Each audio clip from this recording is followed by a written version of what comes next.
Allegedly for new recruits where they learn to torture and kill. Oh my God. But getting back to your question about like what is the government's role in all this, Yeah. it's murky at best. You know, there are accusations of corruption and incompetence and even like intentional cover-ups to protect the cartels or their own complicit officials. So you're saying the very people who should be protecting these citizens might be involved in their disappearances. And the state prosecutor himself has admitted that their initial search was insufficient, which I think is a massive understatement based on what the search warriors found. And even the Mexican Episcopal Conference, which is the permanent assembly of Catholic bishops in Mexico, condemned the government's negligence, and they called it an irresponsible omission. And some people see that as a deliberate attempt to sweep this whole issue under the rug.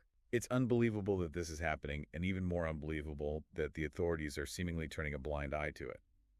I mean, what's the point of having a government if they can't even protect their own people? Well, it raises some serious questions about the state of justice and accountability in Mexico, that's for sure. It does. Yeah.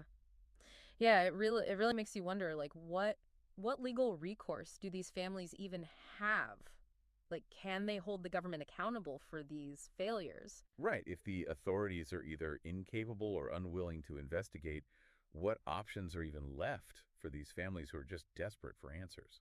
Well, on paper, Mexico has laws in place to address disappearances and to protect human rights. Okay. But the problem is enforcement and, frankly, the will to actually do something about it. And when you have this like potential collusion between authorities and organized crime, then the systems that are meant to deliver justice can become so compromised. Right. It's not even like the laws need to change. It's that there's like this deep-rooted corruption within the system itself. It's like the fox guarding the hen.